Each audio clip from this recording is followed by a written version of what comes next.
ॐ वसुदेवसुतं देवं कंसचाणूरमर्दनं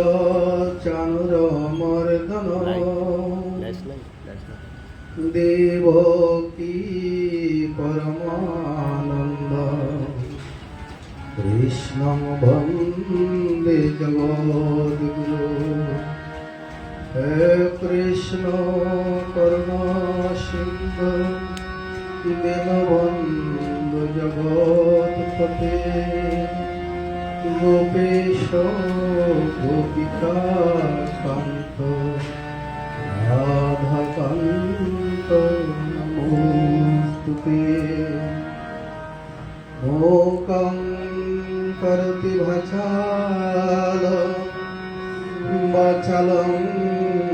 स्तब्धभाषितम् यत्शक्तितमहं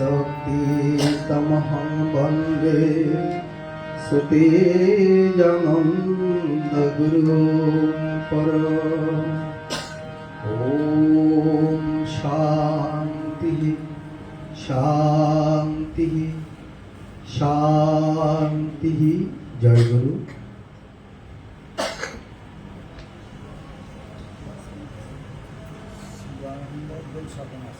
আজকে শ্রী শ্রী শিবানন্দ যোগ সাধন আশ্রমে বার্ষিক মহোৎসবের প্রাক সন্ধ্যায় আজ এই সন্ধ্যাকালীন প্রার্থনা সবাই সমবেত উপস্থিত শ্রদ্ধেয় অত্র আশ্রমের মহারাজজি, আমার পাশে পরম পূজ্য শ্রদ্ধেয় রামেশ্বরপুরী মহারাজজি, সম্মুখে শ্রদ্ধেয় স্বামী শান্তানন্দ সুরেশ মহারাজ এবং অন্যান্য যত সন্তবৃন্দ সকলকে প্রণাম।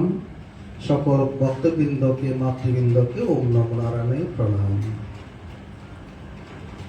এই আশ্রমে আসতে পেরে বেশ ভালোই লাগছে যে একটা কথা রেখেছি স্বামী উজ্জ্বলানন্দ সরস্বতী মহারাজকে আজ থেকে প্রায় দীর্ঘ 13-14 বছর পূর্বে বজবজ একটা অনুষ্ঠানে 12 সেবাশ্রমের একটি শাখা আশ্রম, যেখানে কর্ণধার ছিলেন স্বামী মুক্তেশ্বরানন্দ।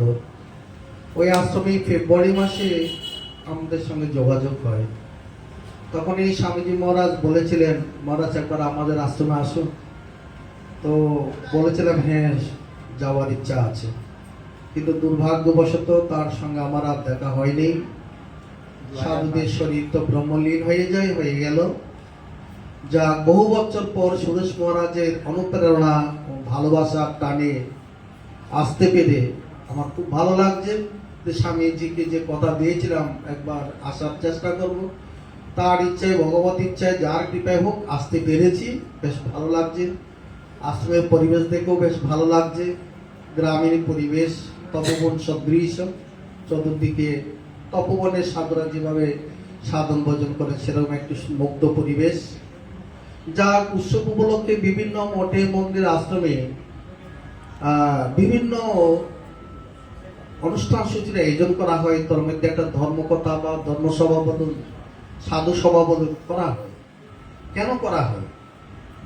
ভক্তদের ভক্তির চেতনা, ভক্তদের ধর্মের চেতনা, ভক্তদের জ্ঞানের চেতনা, ভক্তদের মধ্যে কর্তব্যবোধের চেতনাকে জাগ্রত করা।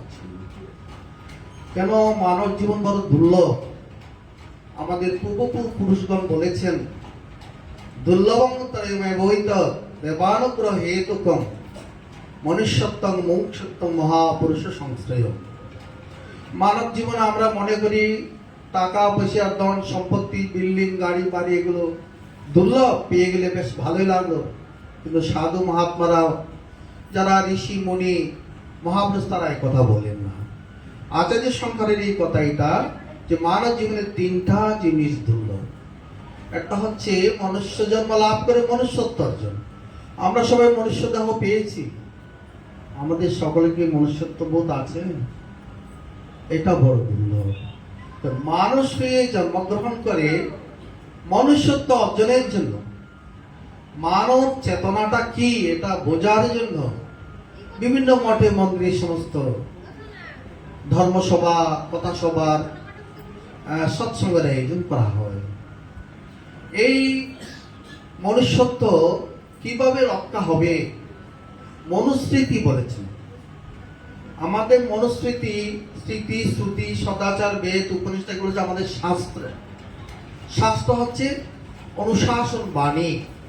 যেমন স্কুলের মধ্যে ছাত্রদের জন্য একটা ডিসিপ্লিন বা স্কুলের একটা নিয়ম থাকে, ছাত্ররা ঠিক এতটাই স্কুলে প্রবেশ করবে, এতটাই তাদের ছুটি হবে, বাড়ি যাবে, আর যা যা নিয়ম কানুন তার জন্য একটা রুল রেগুলেশনের ব্যবস্থা আছে। যে আমরা জন্মগ্রহণ করেছি, আমাদের জীবনটা কিভাবে পরিচালিত হবে তার জন্য পূর্ব মহাত্মারা, মহাপুরুষেরা আমাদের জন্য শাস্ত্র প্রণয়ন করেছেন। পশুকে নিয়ন্ত্রণ করার জন্য লাগে অস্ত্র, আর মানুষকে নিয়ন্ত্রণ করার জন্য লাগে শাস্ত্র। শাস্ত্র মানি শাসন বাণী। তো মনুস্মৃতি সেরকম একটা স্মৃতি, শাস্ত্র বাণী। সেখানেই লেখা আছে অহিংসা সত্যমস্তেয় শৌচম ইন্দ্রিয় নিগ্রহ এতৎসমাসিকম প্রত্যং ধর্মস্য পঞ্চলক্ষণম। ধর্মের অনেক প্রকার সংজ্ঞা আছে। মানুষ যদি মনুষ্যত্ব বোধ জাগ্রত করতে চায়, আর মনুষ্যত্ব বোধ যার জাগ্রত, তার বিবেক জাগ্রত হয়। বিবেক জাগ্রত হলে সে সত্য মিথ্যা, ভালো মন্দ, পাপ পুণ্য সে বুঝতে পারে। তা সেটা বোঝার ক্ষমতার জন্য অন্তত আমাদের শাস্ত্রের যে নির্দেশিত 5টি কথা, অহিংসা, কাউকে হিংসা করো না। স্বামী বিবেকানন্দ বলেছেন ধর্মটা কি জানো? বলে আদর্শে স্থির থাকাই ধর্ম। এর আরেকটা গুরুত্বপূর্ণ সংজ্ঞা আছে, উনি বলেছেন, সেটা আমি যাচ্ছি না, যেগুলো সহজ কথা সেটা বলছি। বলে আদর্শে স্থির থাকাই ধর্ম। তো ধর্মের আদর্শ কি? বলে পরোপকারই ধর্ম, পরপীড়নই পাপ। এই যে পরপীড়ন নাম হচ্ছে হিংসা, আর পরপীড়ন না করা এটা হলো অহিংসা। পরোপকার, পরে উপকার করো। দানং দয়া ধর্ম সর্বেষাং ধর্ম সাধনম। একটাই স্থিতি বলছেন, দান, দয়া, দম এগুলো হচ্ছে সকল মানুষের ধর্মের সাধনা। তার কথা বলছেন পরোপকারই ধর্ম, পরপীড়নই পাপ। শক্তি সাহসিকতাই ধর্ম, কাপুরুষতাই পাপ। ঈশ্বর, শাস্ত্রবাক্য, গুরুবাক্য, নিজ আত্মাতে বিশ্বাস রাখাই ধর্ম, সংশয় করা পাপ। পরকে ভালোবাসাই ধর্ম, ঘৃণা করাই পাপ। আমরা তো নিজের জনকে শুধু ভালোবাসি, আরেকজনকে ভালোবাসতে পারি না। কিন্তু এটা হচ্ছে ধর্ম। আমি যে অন্যকে ঘৃণা করি, নিন্দা করি, অন্যের সমালোচনা করি, পরচর্চা করি, এটা আমার হৃদয়ের মধ্যে, মনের মধ্যে গ্লানি, ময়লা জমে যাচ্ছে। এগুলো পরিষ্কার করতে অনেক সাধনার প্রয়োজন। নির্মল চিত্ত না হলে, নির্মল মন না হলে ধর্ম সাধনা, সঠিক ধর্মটা কি সেটাও বোঝা যায় না। তা মনুস্মৃতি বলেন অহিংসা, তুমি হিংসা করো না, কাউকে আঘাত করো না, অসম্মান করো না। আমি যদি কাউকে অসম্মান করি সেটাও হিংসা হয়ে যায়। অনেক সময় ঘরের মধ্যে দেখা যায় পরস্পরের মধ্যে সম্মান বোধ, শ্রদ্ধাবোধ, স্নেহবোধ থাকে না। এগুলো না থাকলেও মন কলুষিত হয়। তা প্রথমেই অহিংসা, অহিংসা শব্দটা অনেক ব্যাপক। প্রথমে আমরা এটুকুই ধরি, কাউকে আঘাত করব না, কাউকে কষ্ট দেব না, কাউকে অপহরণ করব না, সে বিত্ত অপহরণ হোক আর চিত্ত অপহরণ হোক, আমি সকলকে সম্মান করব। মহাপ্রভু বলেছেন, কাউকে মহাপ্রভুর আবির্ভাব তিথি, সকল জীবে দিবে সম্মান জানে কৃষ্ণ অধিষ্ঠা। সকল জীবের মধ্যে কৃষ্ণ আছেন। তার প্রতিধ্বনি ভগবান শ্রীকৃষ্ণ গীতাতেও বলেছেন, গীতা আপনারা পড়বেন। হ্যাঁ, মহাত্মাদের একটা কথা হলো, হ্যাঁ, কৃষ্ণ কৃষ্ণ হরে হরে, গীতা পাঠ ঘরে ঘরে। বর্তমান যুগে আমরা অত শাস্ত্র না জানলো গীতাটা যেন আমাদের কাছে থাকে। কারণ গীতা কি? যাহা গান করিলে ত্রাণ পাওয়া যায়, সকল সমস্যার সমাধান সেখানে আছেন। সেই গীতা ভগবান শ্রীকৃষ্ণের মুখনিষ্ঠিত বাণী। আর জল এবং তার যেমন তরলতা, তার দ্রবীভূত শক্তি যেমন অভিন্ন, ভগবান আর গীতা অভিন্ন রূপ। ভগবানের বাংময়ী রূপ হচ্ছে শ্রীমদ্ ভগবত গীতা। যারা নিত্য গীতা পাঠ করে, ভগবান শ্রীকৃষ্ণ বলছেন তারা আমার জ্ঞান যজ্ঞে পূজা করে। যারা গীতা পড়তে পারে না, শ্রবণ করে, পুণ্য লোক যে লোকে গমন করে সে লোকে গমন করে। গীতার এমনই মাহাত্ম্য, কেননা ভগবান কৃষ্ণ বলছেন গীতা হৃদয়ং পাঠ্য, গীতা আমার হৃদয়। হৃদয় না থাকলে যেমন মানুষ থাকে না, গীতা সেরকম সর্বোচ্চ স্তরে স্থান দিয়েছেন। সেই গীতাতে ভগবান বলছেন আমি সকলের মধ্যে আছি। অহমাত্মা পুরাকেশ সর্বভূতাশ্রয়স্থিত। অর্জুনকে বলছেন সকলের মধ্যে আছি। সেই কথাই মহাপ্রভু বলছেন সকল জীবের দিবে সম্মান, জানে কৃষ্ণ অধিষ্ঠান। সকলকে সম্মান করো, সকলকে ভালোবাসো, শ্রদ্ধা করো ও অহিংসার কথার অর্থ বলছে যে মনুষ্যদের 5টি কথা বলেছেন। অহিংসা, তারপর সত্য, সত্য পথে চলো, সত্য কথা বলো। সত্যম আয়তন, বলে ভগবান কোথায়? বলে সত্যের মধ্যে ভগবান, সত্যের মধ্যে ভগবান। আমি অসত্য নিয়ে কোনোদিন ঈশ্বরের কৃপা আমি লাভ করতে পারবো না। মানব জীবন সুন্দর করতে হলে, মানব জীবন সফলতার চূড়ায় দিতে গেলে 4টি কৃপার প্রয়োজন। আত্মকৃপা, শাস্ত্র কৃপা, গুরু কৃপা, ঈশ্বরের কৃপা।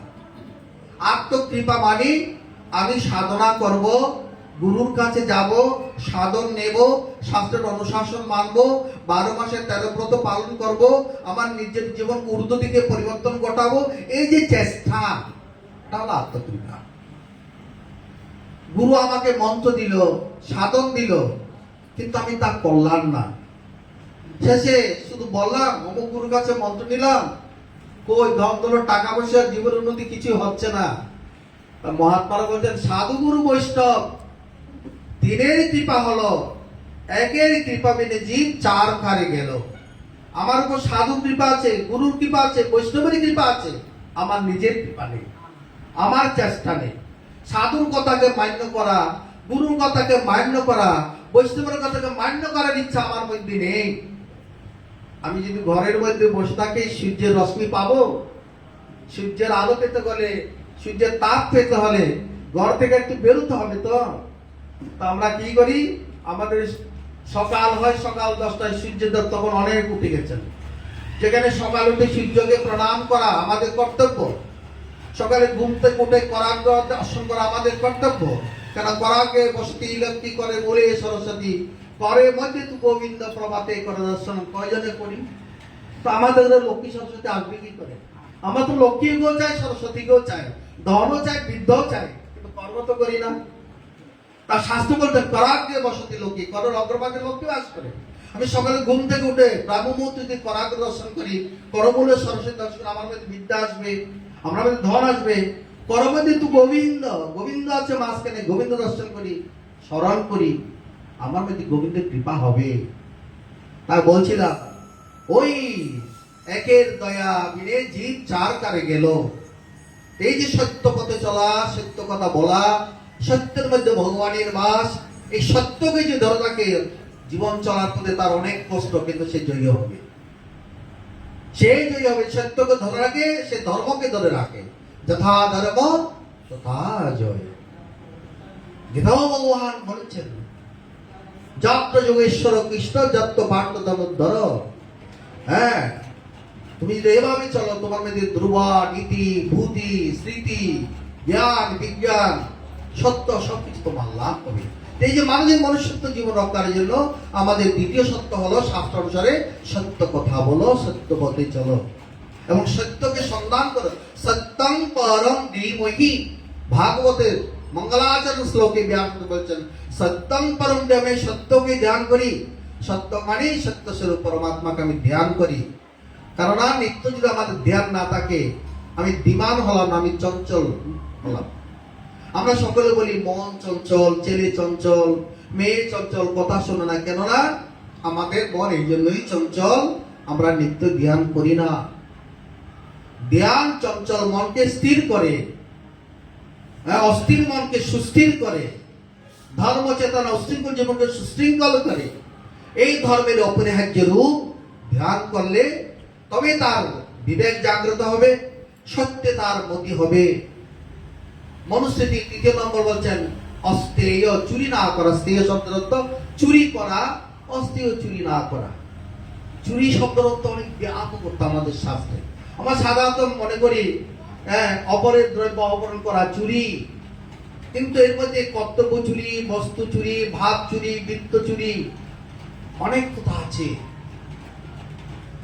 আমরা যে নিজের অস্তিত্বকে চুরি করছি সেটা আমরা কেউ ভাবি নাই। আমাদের অস্তিত্ব কি? আমাদের অস্তিত্ব ভগবান। ভগবানের কথা না শোনা চুরি করার সমান। ভগবানের অনুশাসনকে মান্যতা না দেওয়া, পরিপালন না করা চুরি করার সমান। আমার অদৃষ্ট হচ্ছে ভগবান। একটা মানুষ মরে গেলে তাকে তো আর জীবনটার জন্য করে রাখা হয় না। তাহলে কিসের তফাৎ হয়ে গেল?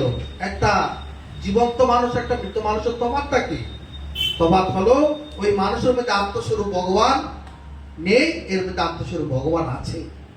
যার কৃপায় আমি চোখে দেখি, পাইয়ে চলি, হাত দিয়ে কর্ম করি, সকল বিষয় উপভোগ করি, তার কথাই যদি আমি স্মরণ না করি, তাকে অনুভব না করি, তিনি যে শ্রেষ্ঠ, তা গীতায় ভগবান বলছেন, দেহ হতে শ্রেষ্ঠ পার্থ ইন্দ্রিয় সকল, ইন্দ্রিয় অপেক্ষা মন হয় কেবল, মন হতে বুদ্ধি শ্রেষ্ঠ কুন্তির কুমার, বুদ্ধি হচ্ছে শ্রেষ্ঠ যিনি আত্মারাম তার, হেন রূপে মহাবাহু আত্মাকে জানিয়া, শ্রীমতী বসমন নিশ্চল করিয়া, ধৈর্যয় সে কামশত্রু গণ পরাজয়, কর্মযোগ গুরুতত্ত্ব এই ধনঞ্জয়। আমরা নিজেকে দেহ ভাবি, মন ভাবি, ইন্দ্রিয় ভাবি, তাদের মায়না পূরণ করতে করতে জীবন শ্মশানে চলে যায়। কিন্তু এই দেহ মন ইন্দ্রিয়কে যে পরিচালনা করছেন, আমার যে না থাকলে আমার চোখ দেখতে পারে না, যিনি না থাকলে আমার কান শোনে না, যিনি না থাকলে আমি কথা বা আপনারা শুনতে পারেন না, আমরা বলতে পারি না, তিনি কে? তিনি ভগবান পরমাত্মা। তিনি হলো আমার অস্তিত্ব। তাহাকে স্মরণ করাই হলো আমাদের কর্তব্য, তাকে স্মরণ না করাই হলো অস্তেয়। এই জন্য মনুস্মৃতি বলছেন, অহিংসা সত্যস্তেয়, শৌচ মানে পবিত্রতা রক্ষা করবে, অন্তরে বাইরে পবিত্রতা রক্ষা করবে, ইন্দ্রিয় নিগ্রহ, ইন্দ্রিয় সংযম করবে। আমাদের জন্মলগ্ন থেকে আমাদের ইন্দ্রিয়গুলো বহির্মুখ করে সে কথা বলছেন পালাঞ্চি কানে বেতেনার স্বয়ম্ভু। এই স্বামীজি এগুলো সব ভালো জানেন, উনি বেদান্তের মাস্টার। জন্মলগ্ন থেকে আমাদের বহির্মুখী, কচ্ছিত ধীর, কোন ধীর ব্যক্তি সদ্গুরু কৃপায় যদি অন্তর্মুখী হয়, আবৃত চক্ষুম হয়, ইন্দ্রগুলোকে মুখ বন্ধ করতে পারে, তখন সে অমৃত পুরুষকে দর্শন করতে পারে। কেননা এই ইন্দ্রিয়গণ গুলো আমাদেরকে পাপের দিকে নিয়ে যায়। বলে সংসারের 5টি প্রাণী এক একটি বিষয়ের আকর্ষণ করে তারা মৃত্যুবরণ করে। আর মানুষের 5টি জ্ঞানেন্দ্রিয়, চক্ষু, কর্ণ, নাসিকা, জিহ্বা, ত্বক, এরা 5টি জ্ঞানেন্দ্রিয় 5টি বিষয়ে একেবারে কামাতুর, লোভ পরায়ণ। তা কি করে মানুষ জীবন বাঁচবে? শব্দানি পঞ্চবিরেব পঞ্চত্বমাব সগুণবদ্ধ। আচার্য শঙ্কর বলেছেন, এই কুরঙ্গ মাতঙ্গ পতঙ্গ মীন ভৃঙ্গ নারা পঞ্চবিরঞ্জিত কিম। বলে জগতের 5টি প্রাণী, কুরঙ্গ মানে হরিণ, এই হরিণ বাঁশির সুরে আকৃষ্ট হয়। আর ব্যাধরা তা এই দুর্বলতার জায়গায় কি করে গর্ত করে উপরে ঘাস টাল দিয়ে জাল কেটে বসে থাকে, আর বাঁশির সুরে তাকে আকর্ষণ করতে থাকে। হরিণ বাঁশির শব্দ শুনে লাফাতে লাফাতে লাফাতে আস্তে আস্তে ওই গর্তের বিয়াদের ফাঁদা পাতে পা দিয়ে আটকে যায়, আর বিয়াদ সে তাকে ধরে নিয়ে যায়। কুরঙ্গ। মাতঙ্গ মানে হস্তি, স্পর্শ সুখে কাতর। আর বিয়াদরা সেইটা বুঝে তারা একটা হস্তিকে রেখে পারে মাঝখানে তারা গর্ত করে রেখে তার উপর ঢাকা ঢাকা দিয়ে তাকে হস্তিনীর দিকে আনতে যায়, আর হস্তিনীকে যে দৌড়ে আসতে থাকে গর্তের মধ্যে পড়ে ব্যাধের ফাঁদে পড়ে যায়। পতঙ্গ রূপ দেখে আকৃষ্ট হয়, তাই সে ওখানে প্রাণ হারায়। বৃঙ্গ মানে মধুকর, যে মৌমাছি, সে বনে পদ্ম বনে ওই এখানে ফুলে বসে বসে মধু আহরণ করে এমন মুগ্ধ হয়ে যায়, সন্ধ্যা সমাগত হলে পাপড়ি বন্ধ হয়ে যায়, তার মধ্যে সে মারা যায়। আর মীন মানে মাছ, ওই বর্ষির টোপে পড়ে তার প্রাণ ত্যাগ করে। আর মানুষের শব্দ, স্পর্শ, রূপ, রস, গন্ধ 5টি বিষয়ে 5টি ইন্দ্রিয় সমানভাবে আকর্ষণের বাধা পড়ে। মানুষ কিভাবে রক্ষা পাবে? তাই মনুস্মৃতি বলছে, ইন্দ্রিয় নিগ্রহ, তাদেরকে সংযম করো, তাদের ব্রেক কষতে শিখো। সংসার মানে একেবারে ভোগের কারখানা নয়। যে রাস্তায় গাড়ি চালাচ্ছে ব্রেক কষতে জানে না, সে দুর্ঘটনায় কবলে পতিত হবে। গাড়ি চালাতে গেলে ব্রেক তাকে কষতে শিখতে হবে। সংসারে চলতে গেলে কোথায় কোথায় ব্রেক কষতে হয়, গুরুর কাছ থেকে জেনে নিয়ে সেভাবে জীবন যাপন করতে হয়। 15 মিনিট মনে হয়ে গেছে। হ্যাঁ, এইভাবে যদি আমরা জীবন পরিচালনা করি মনুস্মৃতি অনুসারে, অহিংসা, সত্য, স্থির, শৌচক, ইন্দ্রিয় নিগ্রহ, এত সমাসিকম প্রভু ধর্মস্য পঞ্চলক্ষণম, এই ধর্মের 5টি লক্ষণ। এইভাবে থেকে রক্ষা পেতে হলে আমাদের নিয়মিত ভগবানকে স্মরণ চাই। তসমা সর্বেষু কালেষু মা মনুস্মরেয়চ্ছ, সংসারিক কর্তব্য কর্ম করো, আমাকে স্মরণ করো, আমার পূজা করো, নববিধ ভক্তি করো। হ্যাঁ, ভগবানের অর্চনা করো, আরাধনা করো, বন্দনা করো, ভগবানকে সখা ভাবো, বন্ধু ভাবো, তবে আত্মনিবেদন করো। এই পূর্ণভূমিতা ভক্তির মাধ্যমে একমাত্র ইন্দ্রিয় নিগ্রহ, পঞ্চেন্দ্রিয় নিগ্রহ থেকে রক্ষা পাওয়া যায়। তারা ভক্তকে ভগবান রক্ষা করেন। নামে ভক্ত প্রণশ্যতি, আমাদের কর্তব্য হলো এই ভক্ত হওয়া, যারা আমাদের মনের মধ্যে ভক্তি ভাব জাগ্রত থাকে, ধর্মের চেতনা জাগ্রত থাকে, মনুষ্যত্ববোধের জাগ্রত চেতনা জাগ্রত থাকে। এই চেতনা জাগ্রত থাকলে আমাদের বিবেকের দুয়ার খুলে যায়, সত্য মিথ্যা বুঝতে পারবো, ভগবানের অনুরাগ বাড়বে, ভগবানের কৃপাবে এই জীবন ধন্য হবে। সকলের জীবন ধন্য হোক, এটা প্রার্থনা করে আমার এই বাক পুষ্পাঞ্জলি গুরুদেবের চরণে নিবেদন করছি। ওম পূর্ণমদঃ পূর্ণমিদং পূর্ণাৎ পূর্ণমুদচ্যতে পূর্ণস্য পূর্ণমাদায় পূর্ণমেভাবশিষ্যতে। ওম শান্তি শান্তি শান্তি। জয় গুরু।